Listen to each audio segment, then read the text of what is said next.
Bienvenidos al podcast Libros para Recordar. Mi nombre es Alberto Morán.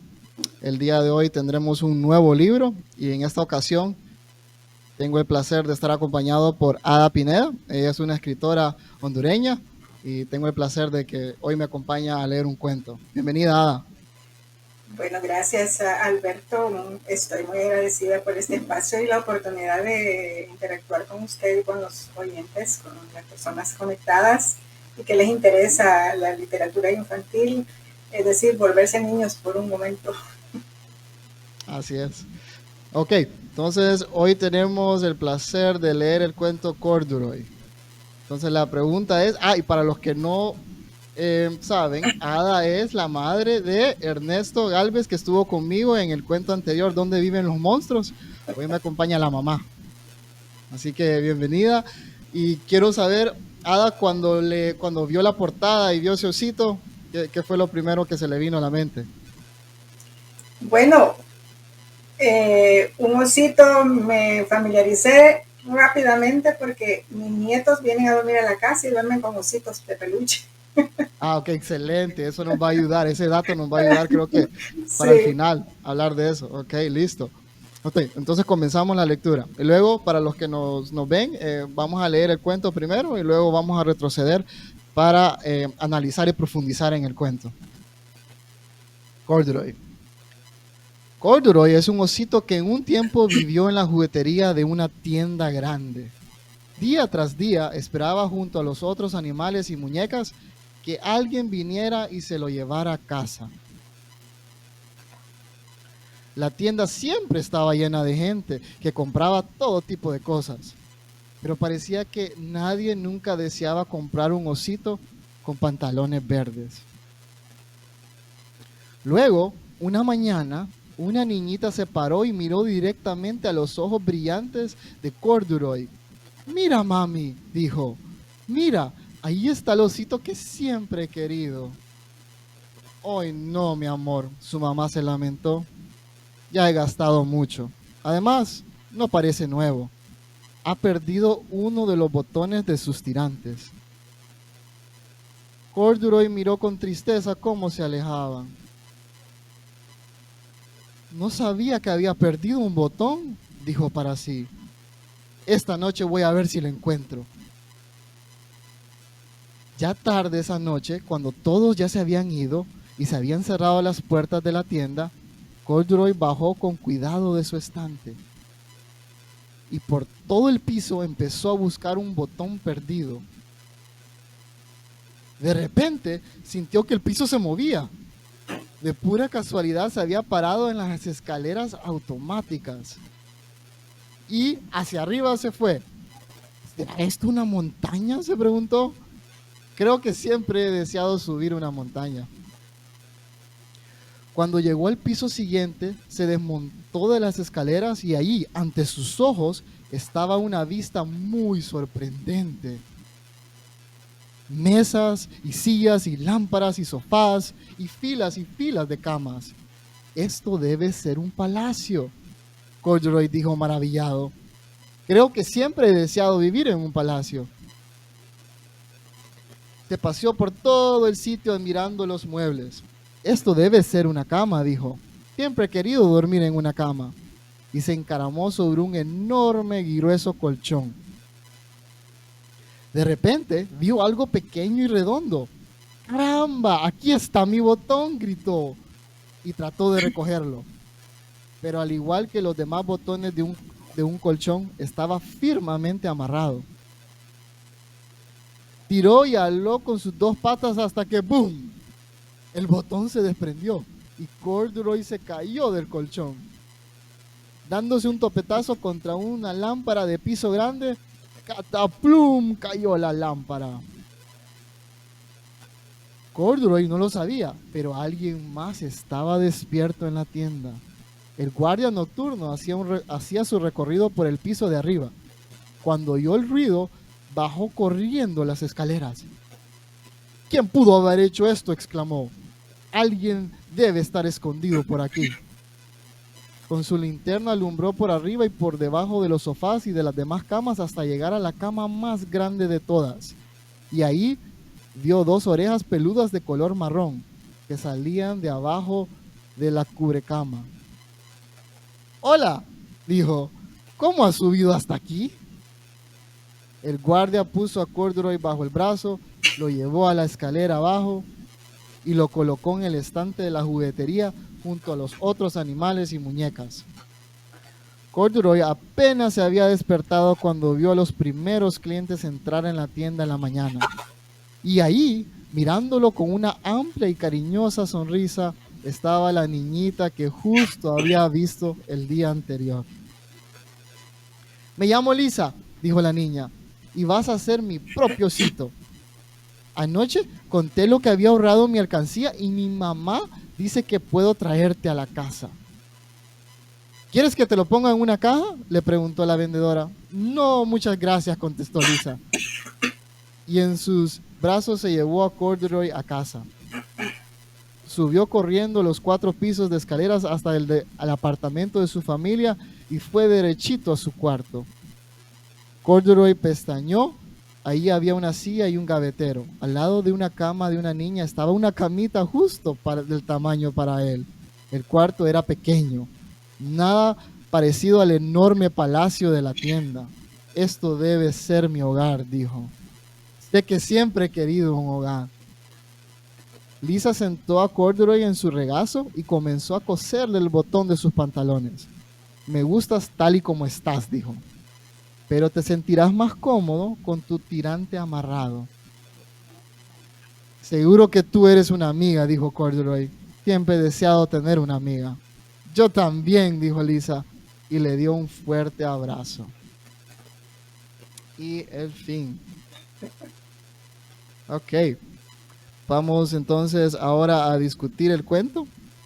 Voy a regresar al cuento para que lo podamos analizar. Y comenzamos desde el principio. El osito que está solo. Este osito que está solito en este estante. Y en la imagen con la que yo me quisiera arrancar, o no sé usted, es esta. Quiero hablar bastante de esta imagen. ¿Okay? Entonces, comienzo con la idea de este osito que está en su tienda y de repente escucha 2 voces, ¿no? Las 2 voces de mamá y la voz de la niña.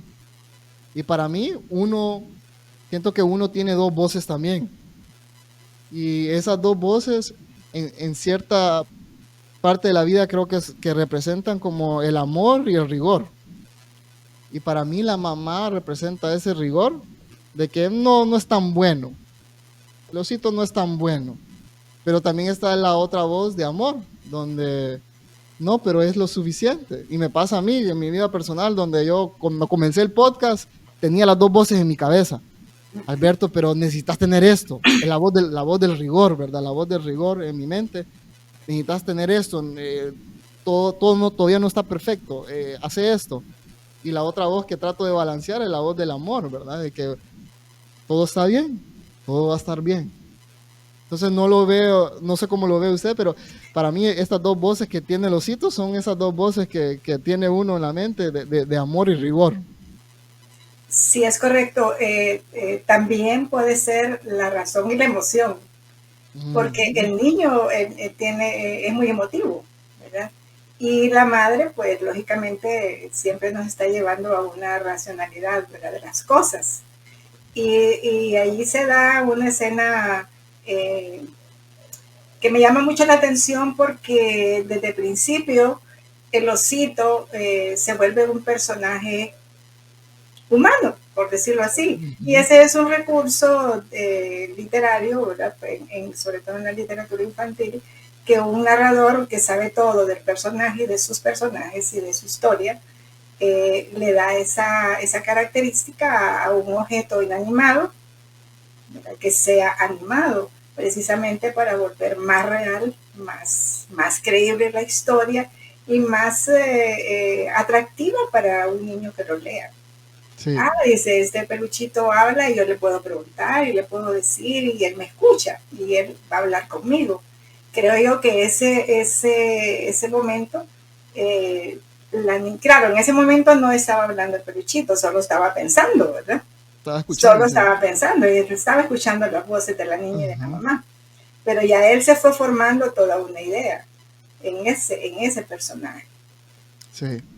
Ahora, la pregunta que yo me hacía cuando veía y pensé en las voces es, estas voces que tengo en mi mente con las que yo navego mi día a día, ¿de dónde vienen? ¿De dónde vienen estas voces de amor y rigor?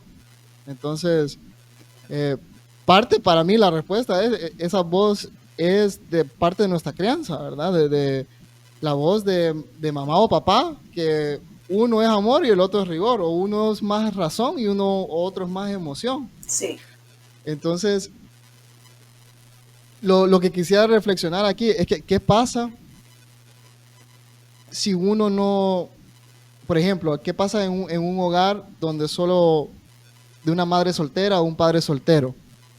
¿Se puede tener un balance en los hijos de razón y emoción? ¿Se puede tener un balance de amor y rigor cuando solo es uno? Porque le doy mi caso, en mi caso yo soy más amor con mi hijo y mi esposa es más rigor. Entonces, en situaciones, cuando tenemos que tomar una decisión, está el balance de los dos, ¿verdad? Está el balance mío y el de ella. Pero cuando yo no estoy, sé que va a haber rigor para el niño y el niño lo sabe y me busca a mí cuando quiere un poquito.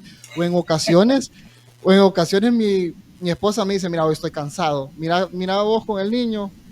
Entonces yo adopto el rol de rigor, ¿verdad? Aunque no es mi naturaleza, pero tenemos ese balance en el matrimonio de que están las dos fuerzas ahí de razón y emoción. Pero entonces la pregunta que me hago, ¿qué hacen los niños que solo crecen con una voz o con un padre? ¿Será que ese padre puede tener equilibrado las dos partes a la hora de criar o de formar a un individuo, un niño? sí, a la hora de la hora, una experiencia como tal, bueno, lo normal es que estén los dos padres y las dos voces, como usted dice, ¿verdad? Ujú. Pero también aún estando las dos voces, puede incluso haber una distorsión de esas dos voces. Es decir, no puede haber tal vez un balance perfecto, un equilibrio necesario, sino que se impone uno más que otro, o Sí, cuando es desvirtuado la opinión de uno, ¿verdad? Con el otro. Es decir, si el padre aplica un rigor, disciplina, como se le llame, y luego la madre no está de acuerdo que se aplique ese rigor, sino que se le debe dar más amor y otra forma, ujú, o no hacer ujú, nada, o qué sé yo. Se dan esos casos. Pero sí, digamos, esto todo dependerá de los valores intrínsecos de cada uno de los padres. ¿Verdad? ¿Qué es lo que están inculcando en sus hijos? Sabemos que los padres son los modelos de sus hijos. sí, Y así como actúa el padre, el niño lo va a hacer. Si el padre es amoroso, solo amoroso, ¿verdad? Puede que el niño aprenda esa virtud, pero algo va a faltar en él. ¿Verdad? ujú, Algo, fíjese usted, por ejemplo, cuando comparemos así, digamos, el ejemplo de una madre que va al supermercado o a la tienda de juguetes con su niña o con su niño. Y el niño, igual que Lisa, le dice, me gusta, ¿verdad? Este juguete. ¿Verdad? Puede ser un avioncito, una pistola, un carrito, qué sé yo.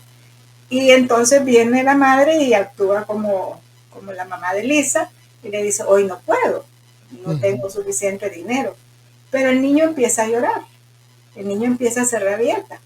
Eso nos da a nosotros la idea de lo que pasa en la casa, que en la casa no hay el suficiente rigor. Se le complace sí, todo al niño y el niño va desarrollando esa forma de manipulación hacia los correcto. padres. En el caso de Lisa, a mí me gustó esa parte del cuento porque Lisa entendió bien el mensaje de su mamá. Quiere decir que a ella le inculcaron, según el narrador, un acto de obediencia. Ah, mi mamá no puede, está bien, ¿verdad? Inmediatamente, si nosotros nos vamos a la otra parte del cuento, encontramos algo muy valioso en Lisa, ¿verdad? La actitud que ella tuvo después para adquirir el osito. Eso es sumamente interesante. Sí. Ok, entonces esto me lleva a ahora hablar de Lisa, porque siento que uno para en verdad entender el trama de un cuento necesita ponerse en los zapatos de cada uno de los personajes. Pues Correcto. normalmente uno solo se pone en los zapatos del primero que se identifica, ¿verdad? Pero hay algo de cada uno de los personajes, hay algo de nosotros en cada uno de ellos. Entonces me lleva ahora la pregunta sobre esta niña Lisa. Estaba viendo, esta niña tiene un deseo que lo encuentra, que se llena en el osito. Entonces la pregunta es, ¿qué nos revelan los deseos? Y normalmente yo, por lo menos es mi criterio, que los deseos nos revelan lo que carecemos. Porque si yo tengo algo en abundancia, pues la verdad no tengo necesidad de desear algo. Debes Si ya de lo tengo.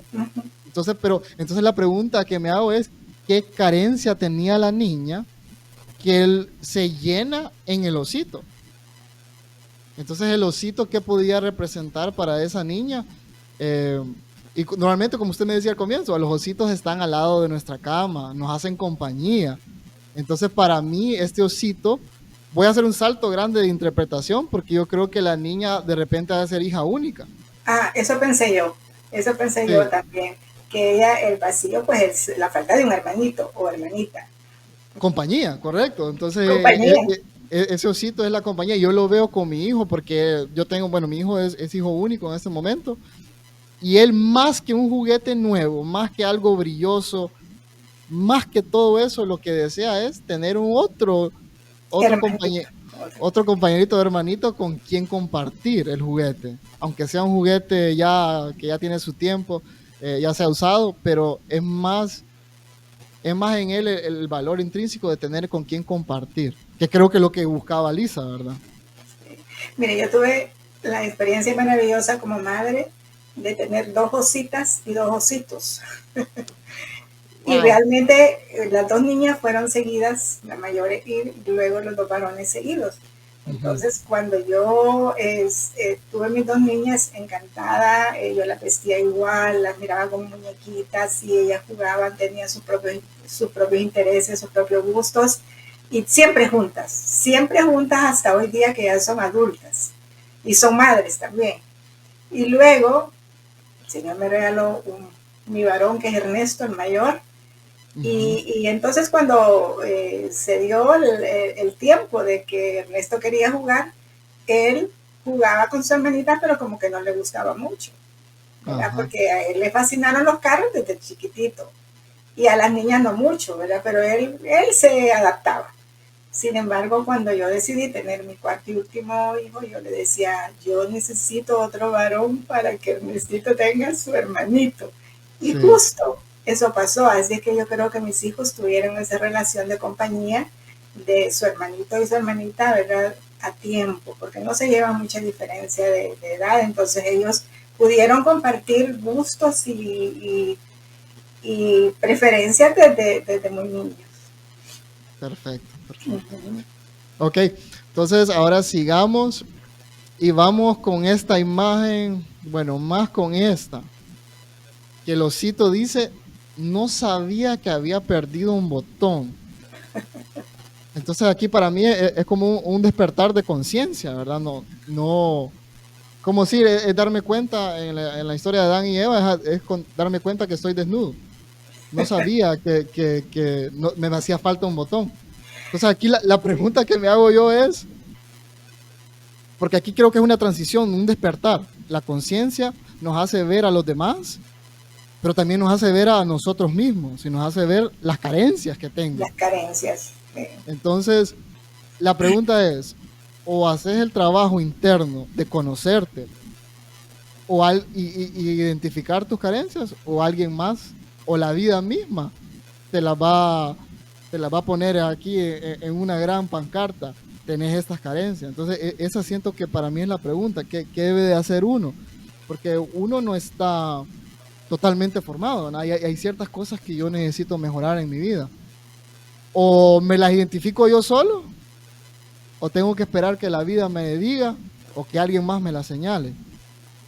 Por eso es bien profunda su reflexión, pero esa falta de ese botoncito es un indicio de algo más, ¿verdad? También. el autor del cuento sitúa ese elemento que parece insignificante, pero que no lo es. Sí. Porque ahí se ve todo el actuar del osito, que pensó, que hizo y, como dice, reconoció algo que a él le podía estar afectando en su deseo de llegar un día a tener un hogar, por ejemplo, o que alguien lo comprara y se lo llevara, ¿verdad? Y eso. Entonces sí es bien interesante esa parte de que puede haber una desnudez que nosotros no la vamos a percibir de inmediato o la vamos a percibir y vamos a actuar para hacer lo correcto, hacer lo que necesitamos hacer, ¿verdad? Sí, Es bien entonces, interesante ese dato. sí, entonces, porque ahí está esa, ahora estoy consciente de algo en mi vida.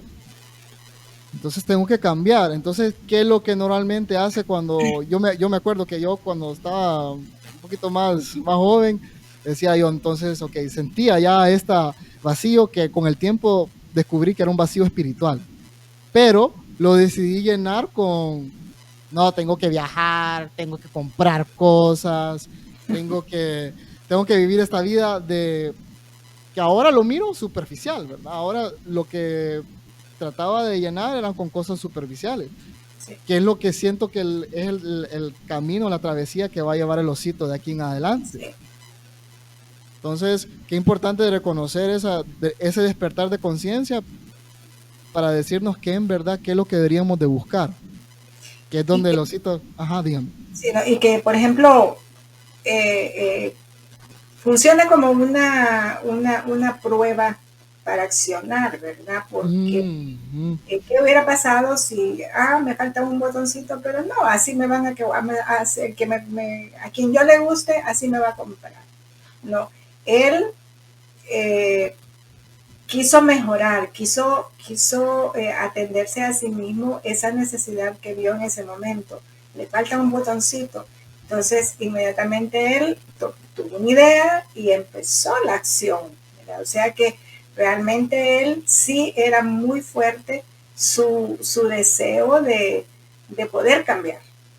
ok, porque esto está interesante, fíjense, porque ahora quiero hablar de qué pasa cuando como papá mandamos el mensaje, no papi, usted está bien como así está, así lo tienen que querer, usted está lo suficientemente bien así, que no es cierto, ¿verdad? Uno tiene mucho que mejorar. Y la persona que me ame me tiene que amar con todo y todo mi mal carácter, me tiene que amar con todo esto, porque siento que hay como un desbalance en la parte de amor y rigor, ¿verdad? Como que crecimos con demasiado amor que ahora creemos que todo tiene que ser compasión, todo me lo tienen que aceptar, todo es aceptable. Versus el lado que también uno no puede crecer con tanto rigor porque siente que como que quiere llegar a ser perfeccionista, todo está malo. Entonces, estos dos extremos, ¿verdad? Que no Son puedo, que extremos, son son extremos. extremos. Y lo ideal es el equilibrio. Sí. Por Pero eso, para ello debemos, perdón, para ello tenemos que estar preparados, ¿verdad? Psicológicamente, eh, emocionalmente y también espiritualmente, porque puede llegar a ser un problema también espiritual, esa forma de sí. actuar cuando los extremos se dan, ¿verdad? Ok, sigamos con este osito, qué aventura nos tiene. Entonces, este osito, esta parte de que nosotros nos reímos, ¿verdad? Y lo vemos como que inocente el osito. Cree que estas escaleras Una montaña. eh, son una montaña. Uh-huh. Entonces vemos la inocencia de él de no conocer muchas cosas del mundo, a que al despertar, al tener dar un despertar de conciencia, eh, vemos esta inocencia. Y a mí, en lo personal, siento que si nosotros podemos ver esta inocencia, entonces la pregunta que me hago yo es, ¿quién más podría ver mi inocencia? ¿O quién otro ser puede ver la inocencia de todos los humanos? Porque la pregunta que siempre me hago es que voy a hacer un nuevo plan. Esto es lo que yo siento que es lo mejor para mi vida. Y siento que hay veces Dios me dice, ay, Alberto, bueno, seguí ese ritmo, está bien. Entonces siento que si hay alguien que puede ver la inocencia de todos, es Dios, ¿verdad? Que uno Es cree Dios. que Es uno correcto. tiene sus planes. Entonces también es una reflexión que sí vemos la inocencia de este niño que desconoce de muchas cosas del mundo, pero uno también desconoce de muchas cosas del mundo. Así Y, es. y siento que Dios así nos ha de ver. Así como nosotros miramos el osito que ve una montaña en estas escaleras, Dios nos ha de ver como esos seres que somos bien inocentes, creyendo que esto es lo correcto en mi vida. Este es el camino. Sí, y es que el osito simboliza lo que es un niño, lo que es el Ujú, niño es inocente, ¿verdad? Y realmente Dios nos manda que como padres podamos instruir a los niños en su mejor camino. Y la palabra de Dios lo dice, ¿verdad? Hay que instruir al niño en su camino, que llegará viejo y no se apartará de él, si se le inculcó de forma correcta.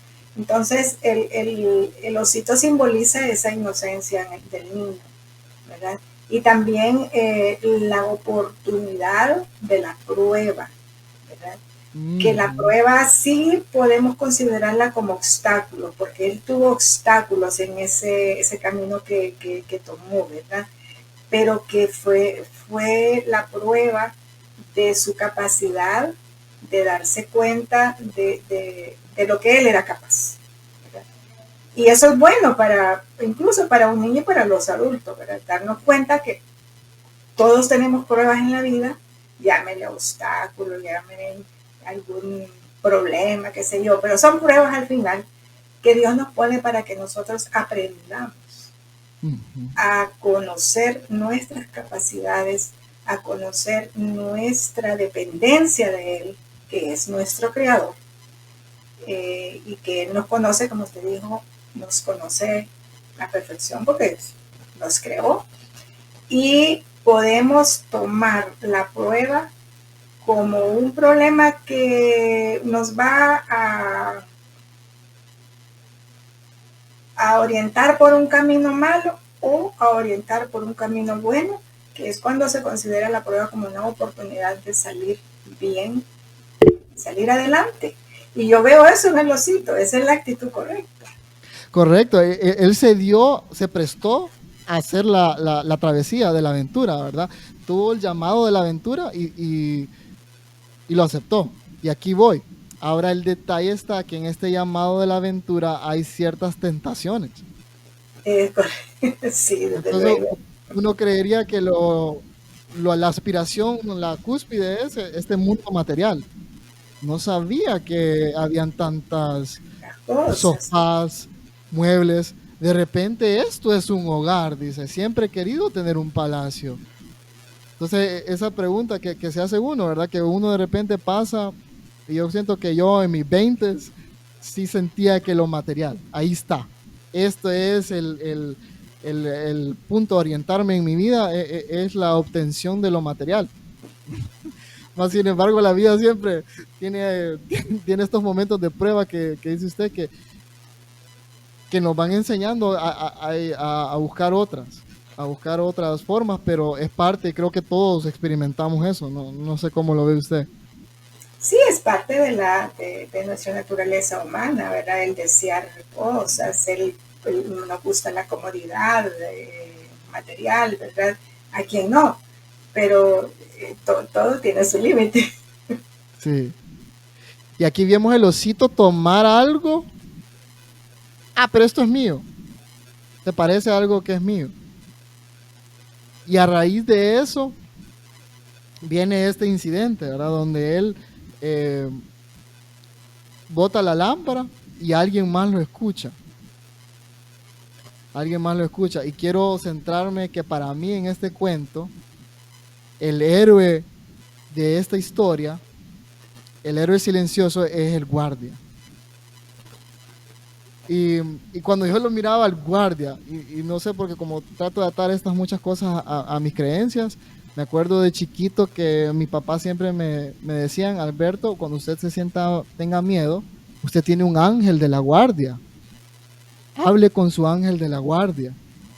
Entonces me parece curioso que el autor, porque pudo ser un dependiente de la tienda, pudo haber sido un cliente, pudo haber sido cualquier cantidad de personas que encontraran al osito, pero no fue Hubo así. otro personaje imaginario también.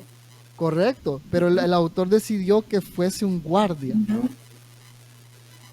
Fuese un guardia y para mí, como lo conecté de un solo, es el ángel de la guardia, porque si ese guardia no lo pone en su puesto el día siguiente, ¿qué pasa? No lo compra Lisa. Lisa pensaría de que, ay, ya lo vendieron. Ujú, ujú. Y el osito se hubiera quedado allá arriba y de repente alguien más que lo ve un osito sin un botón, de repente lo botan. Entonces para mí este guardia es nuestro ángel de la guardia. Es Entonces, un rescate, sí, Tenocito. entonces también está la idea de que en nuestro camino, cuando nos perdemos, siempre, siempre hay personas que son como un ángel de la guardia. Es Mi, correcto. mi esposa dice eso bastante cuando se nos enfermó nuestro hijo y nos encontramos el mejor pediatra que pudiéramos haber encontrado. Él fue nuestro ángel de la guardia.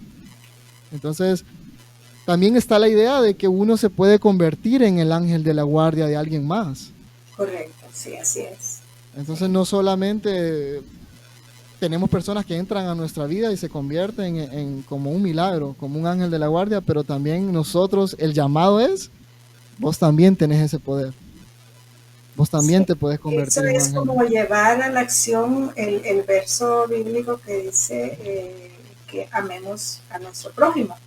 Ujú. O aquella parábola de, de, del- de la persona que estaba caída, ¿verdad? Tirada, golpeada y todo, y pasaron varios y lo dejaron ahí, no hicieron nada por él, y llegó alguien más, un comerciante, y se tuvo compasión de él. Lo llevó al médico, le dio comida, o sea, lo volvió a la vida. Eso Ujú. es, eh, eso es un ángel de la guarda. Sí, sí. Decimos ángel de la guarda, ¿verdad? Ángel, perdón, sí. Pero vale, porque estamos hablando del guardia, Sí, del guardián, ¿verdad? del guardián, así Sí. es. Uh-huh. Ok, entonces lo vuelve a llevar a su sitio donde debería de haber estado.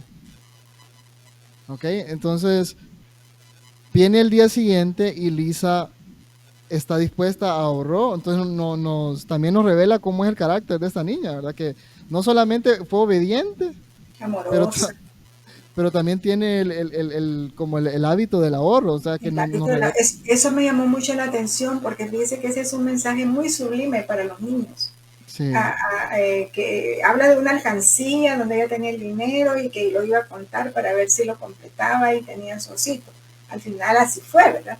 Y es un magnífico ejemplo para los niños que lean este cuento, porque ese es un hábito tan positivo y tan necesario en nuestra vida, eh, en donde quiera que nos encontremos, ¿verdad? El hábito del ahorro debe ser cultural, debe ser un hábito que los niños deben de adquirir desde que están en la escuela. ¿Para qué sirve el ahorro? Para que ¿verdad?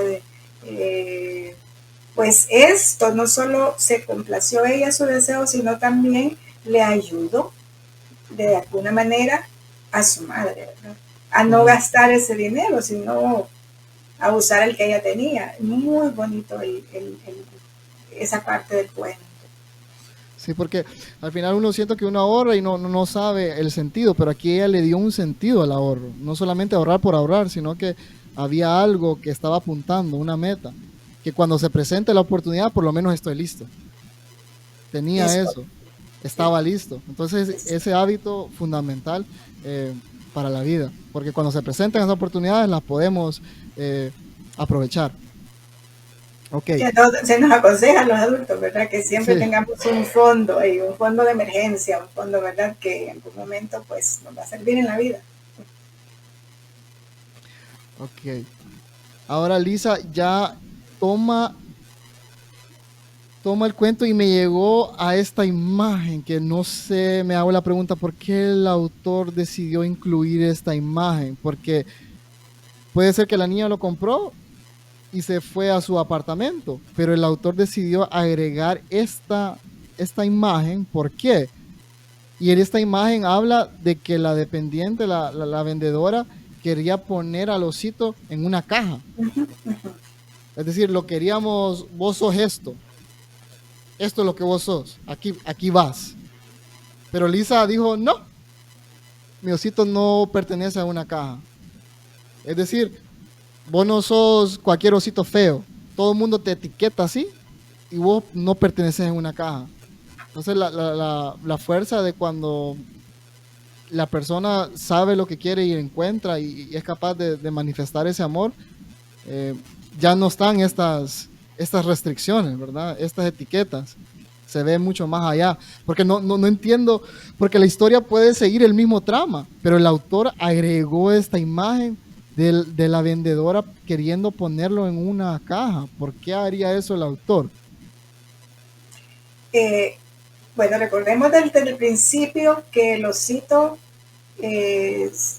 tomó las características humanas. Esto se da mucho en los cuentos, la personificación, ¿verdad? Se vuelve persona, un objeto inanimado.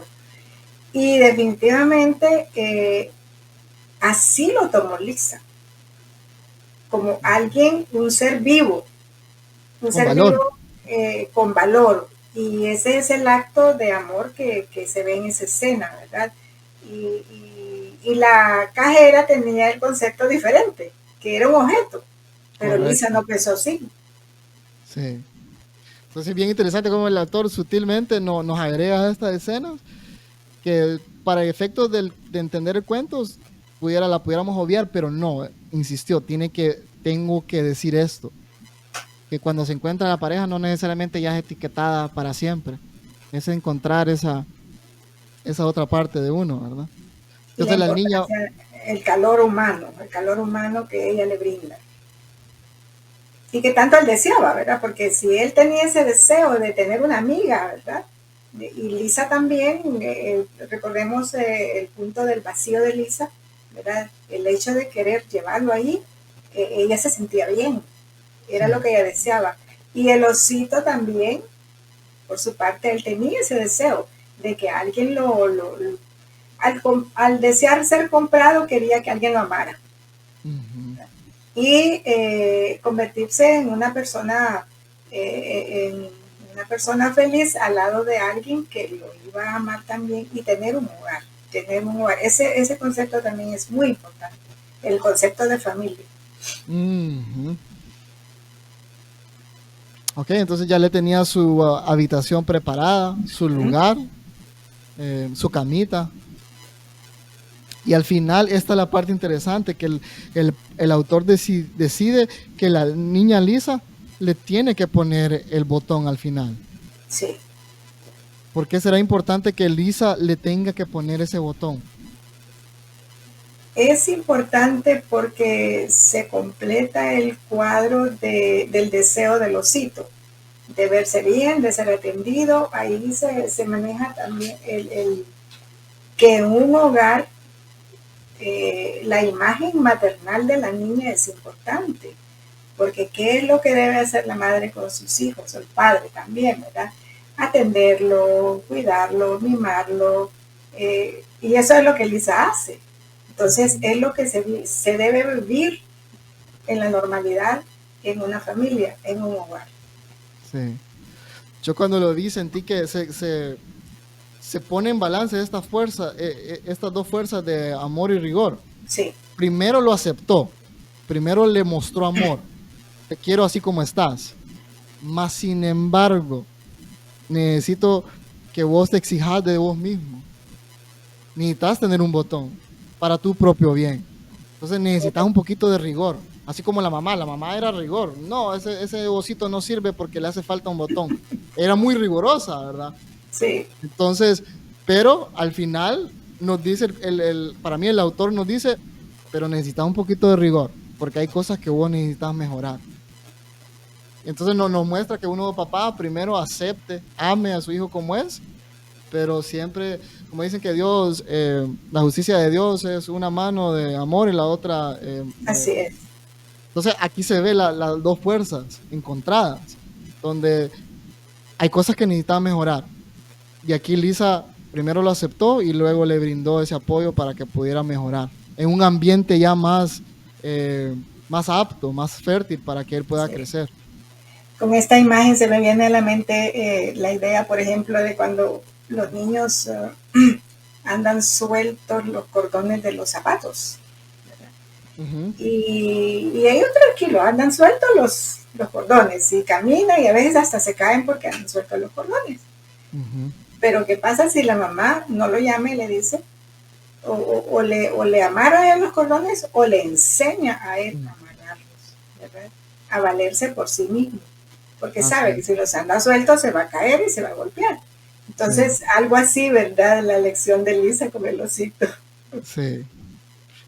Ok, con eso culminamos el cuento donde se cierra estos dos deseos por fin se llenan. Se llenan. Tenemos al osito con Lisa al final. Ok, Ada, entonces con esto culminamos el cuento. Quisiera que, para resumir, ¿qué se lleva del cuento? ¿Qué para usted es lo más significativo o varias cosas significativas de lo que hemos hablado el día de hoy sobre este hermoso cuento infantil? A mí sí, eso, es un hermoso cuento. Es un cuento de valores. Y creo yo que es un cuento muy propio para niños, pienso yo, que están en primer grado, segundo, incluso toda la primaria. Pueden sacar mucha enseñanza de esta historia, tal como usted realmente lo dirigió, ¿verdad? Por los puntos que usted detectó en el cuento. Claro, los cuentos infantiles que se basan en valores positivos son necesarios para la educación de los niños. Y no solo les estimula su imaginación, sino que les estimula todos aquellos sentimientos de las personas hacia las cosas, que hay que cuidarlas, que hay que amar lo que uno tiene, que hay que valorar lo que papá y mamá nos da, etcétera, ¿verdad? Y realmente este tipo de historias sirven mucho para motivar el intelecto del niño, sus sentimientos nobles, y también que puede ser utilizado precisamente, ¿verdad?, en una escuela. Los maestros pueden motivar a los niños a una lectura positiva, porque a veces aquí en Honduras tenemos ese problema de que las lecturas no son muy convenientes, las que se están utilizando en la escuela, o tenemos el gran problema de que los maestros no leen porque no tienen tiempo, ¿verdad? O no les gusta o no tienen el hábito. Pero sí, realmente el criterio para seleccionar las lecturas es sumamente importante, y esto es lo positivo que yo le puedo sacar a esta historia preciosa. Sí. Cuando mencionaba eso, me llamaba la atención que como papá, yo ya estoy convencido al 100%. Que el cuento para mí es mi forma de terapia con mi hijo. Porque cuando leo el cuento con él, normalmente lo que pasaba cuando él regresaba de la escuela, yo le preguntaba, ¿y qué te pasa, papi? ¿Por qué estás con esa cara? Entonces yo al hacerle esa pregunta siento que lo estaba acusando de como que algo le tenía que pasar. Y él siempre se cerraba, no se abría. Entonces yo, ok, lo voy a dejar, después quiero que de repente él me va a contar. Pero con el cuento en las noches, lo que pasaba era que él se conectaba con los personajes. Yo también me he sentido como Corduroy. A mí también me ha pasado estas cosas. Es correcto. Entonces él, sin que yo le preguntara, él se empezaba a abrir. A mí también me ha pasado eso. Yo también me he sentido así. Entonces yo solo en ese momento que yo sé que él ya está dispuesto, quiere abrir, entonces solo vuelvo y le repito, ¿te has sentido así? Y él ya empieza en ese momento, porque siente que estamos como en la misma página. Mi papá ya entiende la emoción, yo también entendí la emoción, entonces ya estamos en sintonía todos, y ahora sí ya puedo comentarle lo que siento.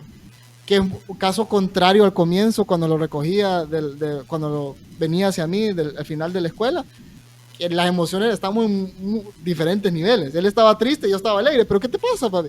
Entonces no habíamos conectado en emociones. Entonces era imposible que se abriera conmigo en ese momento. Mas, sin embargo, yo insistía, ¿qué te pasa? ¿Qué te pasa? Pero no estábamos conectados. Entonces, para mí, esto yo estoy 100% convencido y lo transmito y siento que el podcast está dirigido a eso, que los cuentos son, que no podemos perder esta tradición, porque es otra forma de poder estar con nuestros hijos, otra forma de poder conectar con nuestros hijos. Es la hijos. vía de una comunicación efectiva en la familia. Sí. Y solo es un cuento, o sea, son 10 minutos antes de dormir que marcan la diferencia. Marcan la diferencia.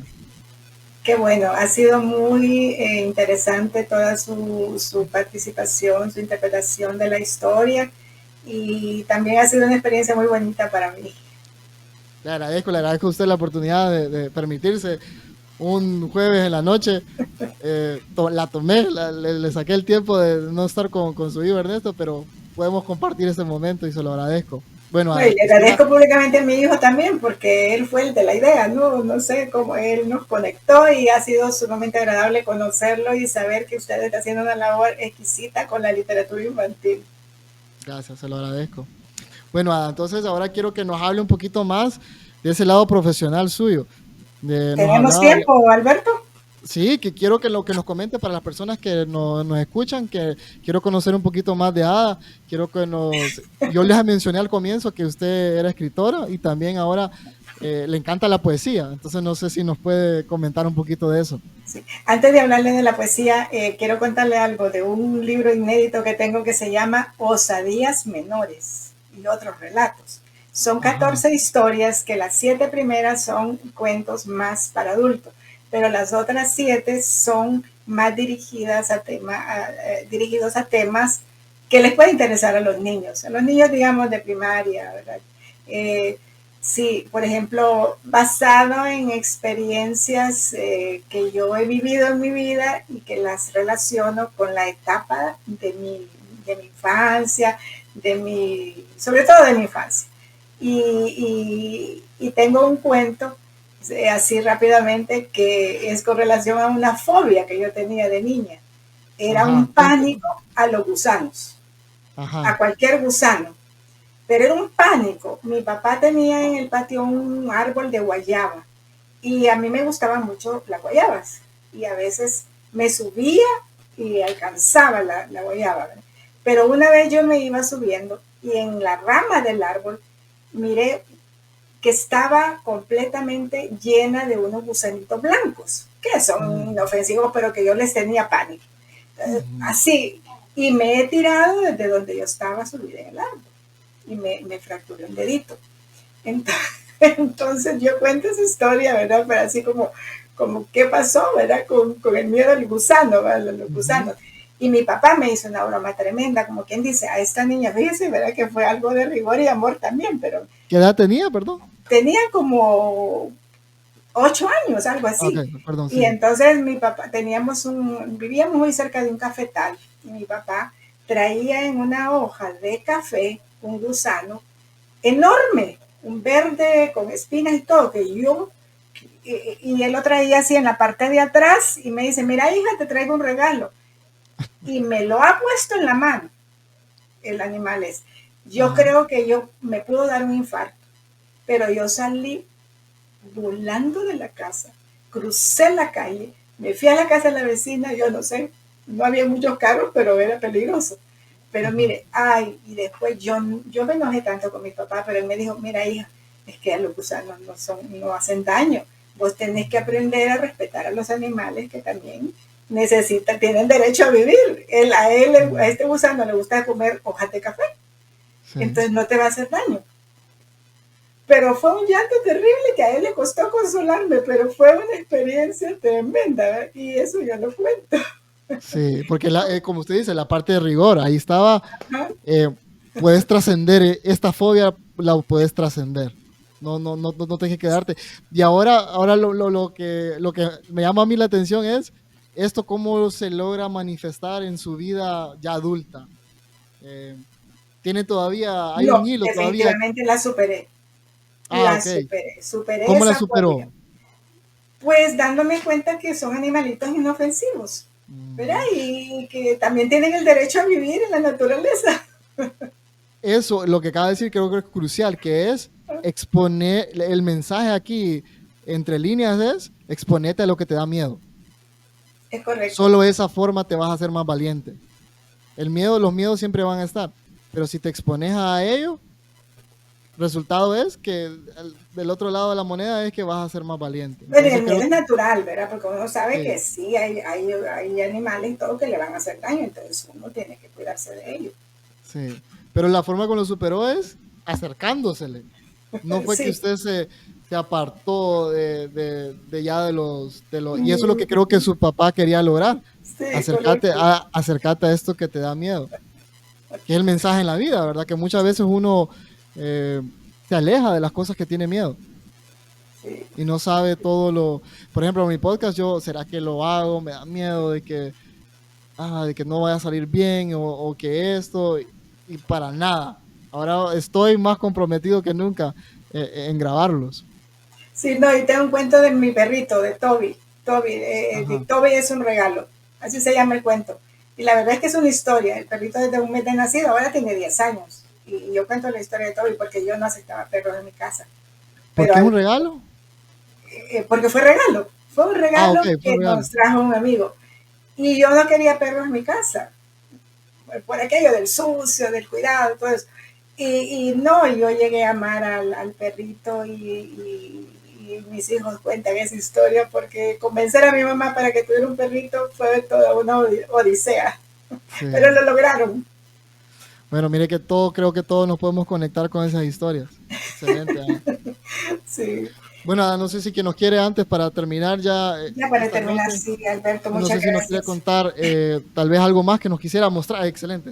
Mire, ese Cuénteme. es el libro que publiqué en septiembre del año pasado, que es un libro de poemas. Es un libro de poemas. Mira, tiene 29 poemas y se llama Melodía del Tiempo. Y es aquí donde yo le decía, ¿verdad?, que me apasiona el tema del tiempo. Y, y hablo de eso. Casi todos los poemas tienen algo que tenga relación con el tiempo. Hay un poema que es Melodía del Tiempo. Y yo tengo un epígrafe, una nota antes del poema que dice: enséñanos a contar de tal modo nuestros días que traigamos al corazón sabiduría. Eso está en el Salmo 90:12. Es muy bonito ese salmo. Y el poema habla de eso, ¿verdad? Dice: el ayer como el mañana se funde en el mismo aliento. Fue y será, me da lo mismo. El ahora es más real. Lo intensifico si yo quiero, amando lo que soy y lo que tengo, y desterrando el infortunio al ignorar o callar lo que no fue. Me alineo en el hoy, en esta curva de la vida, apostando a los sinsabores y festejos, como si el último día fuera de la felicidad que llevo dentro.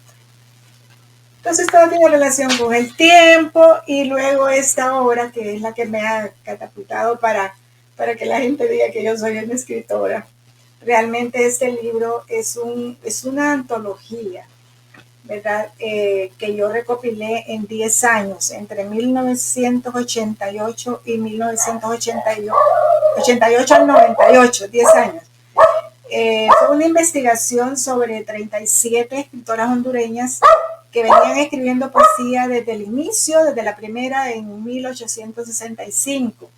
Entonces recopilé 37 nombres, les analicé la obra, les hice una reseña y les publiqué de 15 a 20 poemas de cada una. Andan alrededor de 450 poemas en este libro, tiene 600 páginas y realmente eso se publicó en el 98 y ha sido mi obra cumbre, ¿verdad? Realmente. Y a raíz de todo esto, pues me fascinó la poesía y he venido estudiando, ¿verdad?, la poesía de otras mujeres que a lo largo de todo este tiempo eh, eh, han venido escribiendo con mucha calidad, con muchos reconocimientos a nivel internacional y quiero pues aquí reconocer y agradecer la iniciativa que va a tener la Universidad Nacional Autónoma de Honduras, que esperamos que esto sea pues aprobado, que se vuelva a editar, la nueva impresión de este libro, porque ya no tenemos, ya se acabaron. Entonces hay una idea ahí que puede ser realidad y estamos en eso, ¿verdad? Actualizándola, completándola, pues como dice, una edición aumentada, corregida y aumentada, ¿verdad? Entonces estoy muy contenta por esa posibilidad que tenemos ahora de poder ver otra vez la antología reeditada y con más nombres de escritoras hondureñas, que las tenemos bastantes, pero que a la vez pues no son tan reconocidas porque faltan formas de poder hacerles publicidad, ¿verdad? Entonces estoy en esa tarea hoy. También estoy escribiendo un libro que es un libro cristiano que se va a llamar Historias para Creer. Historias para Creer es un libro